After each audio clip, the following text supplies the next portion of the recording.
Hi everyone, it's Adam with Milo's Restoration, and today I've got a video for you about refinishing and reupholstering this mid-century kind of bow tie style chair. And it looks like it's pretty old, had a few layers of fabric put on top of it, and the finish was kind of scratched. So I started by taking the seat off and kind of wiping it down with lacquer thinner and some different solvents and just kind of trying to test it to see what happens. Uh, Something that I kind of like to do is I'll just kind of test it and see, like, what do I think this finish is, and then I'll kind of go from there. And I kind of had a feeling this was either some kind of lacquer or tung oil.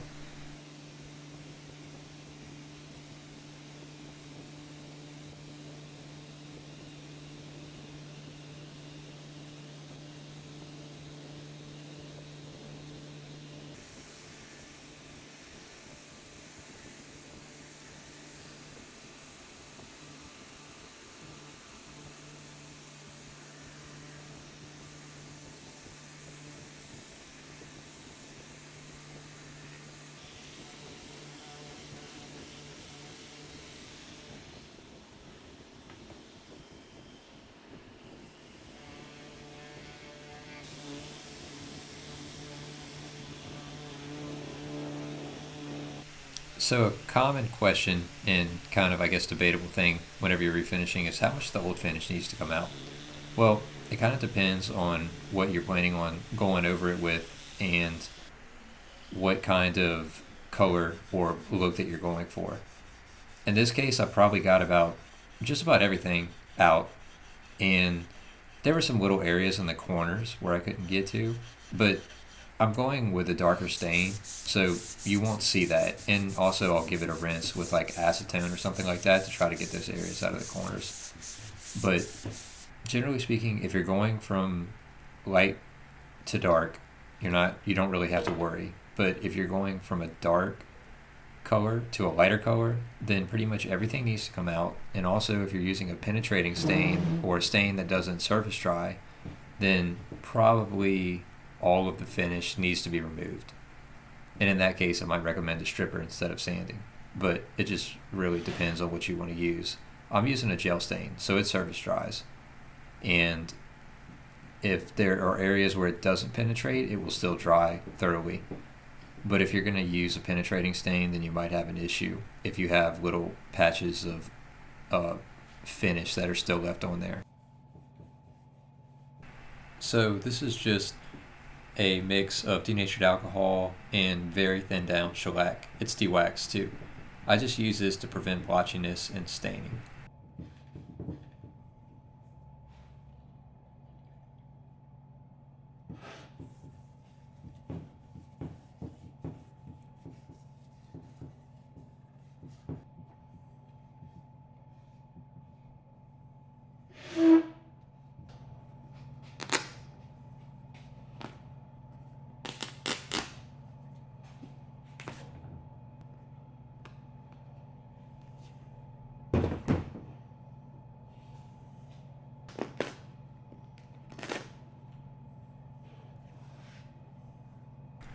So now I'm going to start cutting the old fabric out, as well as getting the template ready to reupholster. I like to remove all the staples, and generally speaking, I just try to get down to that plywood backer and I'll clean it off, get everything straight.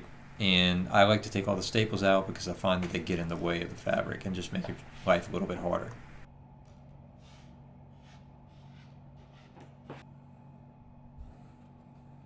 So this is just 2-inch upholstery foam, and it's, supposedly like high density, I guess you would say firm.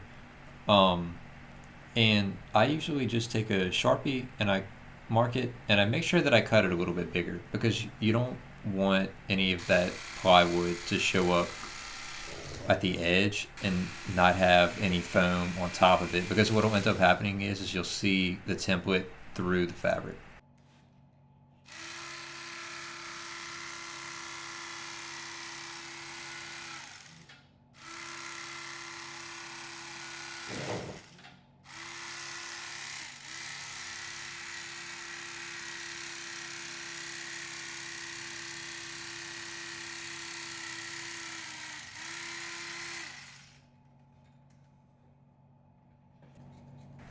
So this is me cutting the Dacron, but I'm not going to glue it on right now. I will do that later. But I just wanted you to know what it was. And that is me staining the chair. I'm using General Finishes water-based wood stain and tobacco. And I don't really know if I call it a penetrating or gel stain. To me, it kind of behaves like more like a gel stain, but it works very well and it absorbs very well. And I find that with a seal coat of that 50% denatured alcohol and 50% seal coat by Zinsser, it has minimal blotch, even on kind of more difficult to stain woods.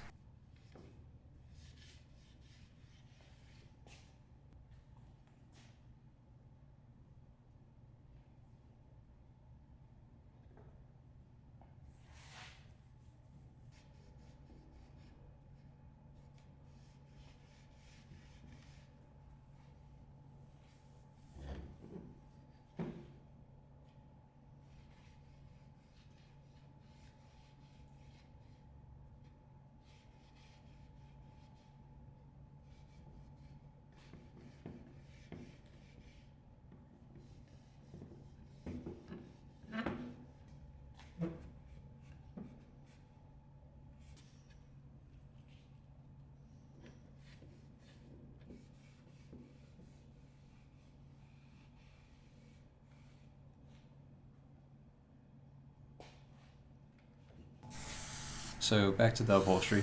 I've got some 3M Super 77 spray, I think it's what it's called, and that Dacron just kind of laying flat. I'll put it on the edges in particular, and then I'll temporarily staple it in place. I just try to make sure there's no like ruffles in it or kind of lumps. It's not necessarily going to help, or hurt your upholstery job per se if there are a little bit of wrinkles in it, but it's just not going to make it any easier. I just try to get them as well as I can, kind of smoothed out.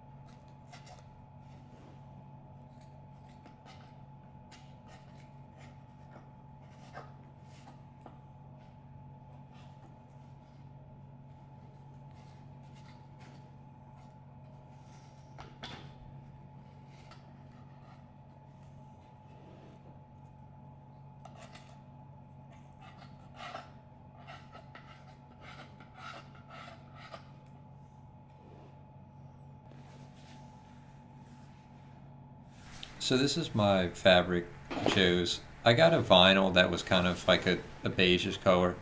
I know that it's not what was originally on there. It was definitely some kind of black vinyl. But I just really like the way that this looks. And it's going to be for my personal office. So I just decided that, I might as well choose something I like.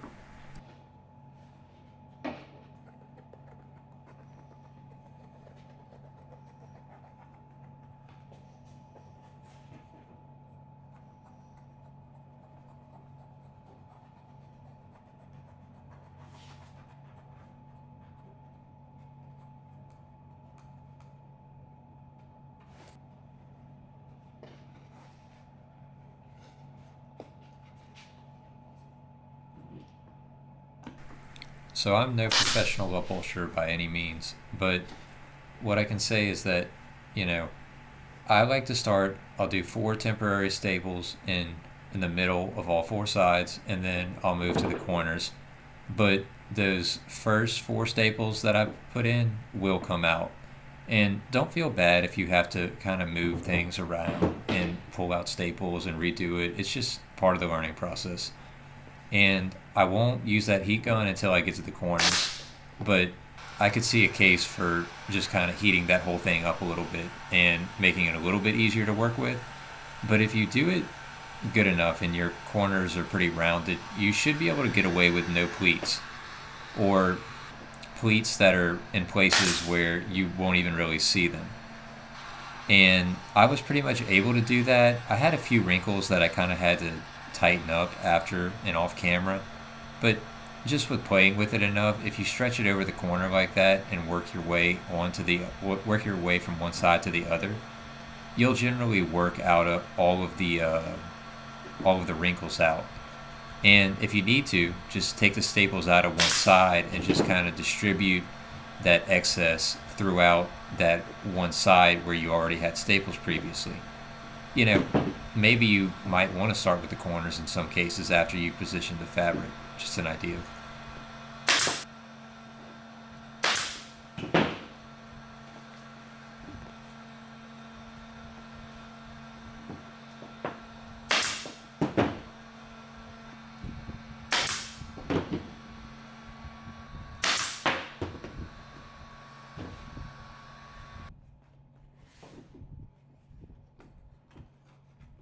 So this is probably the biggest place where I wish that I had done something differently.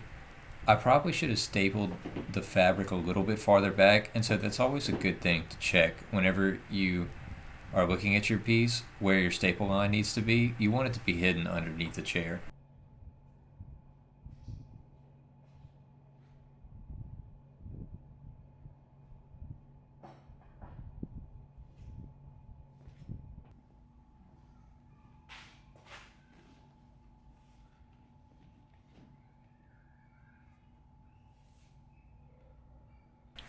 So after I kind of tested the newly upholstered seat out, I just went for finishing, and that was going to be my last step. I did 3 coats of Minwax Wipe On Poly, and for somebody who watches this channel a lot, you might know that I'm a very big fan of spray finishing and using different types of spray finishing. But I didn't want to do that on this chair. I just had some Wipe On Poly I wanted to use, and I can say that I really want to go back to spray finishing honestly for the next piece restoration wise. I don't know, I don't find that you get as good of results with the wipe on finishes, and the what you can achieve is just so much better with spray finishing. So yeah, I mean, this was okay for this project, just being a personal piece, but I generally speaking always prefer sprayed lacquers or sprayed polys. But it was okay. It took a long time to kind of get an even coat on, and it probably took about 3 to 4 coats before I even really started to notice anything.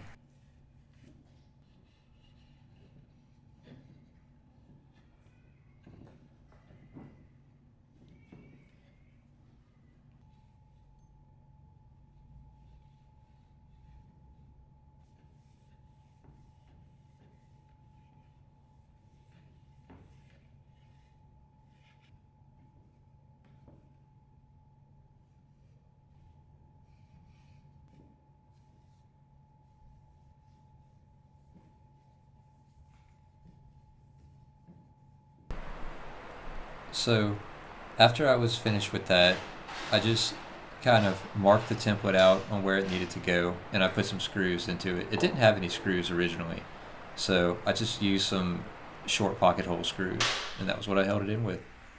And after that, this piece was done, and it's going to be at its new home in my office. And thanks for watching. Please subscribe if you want to see more restoration content.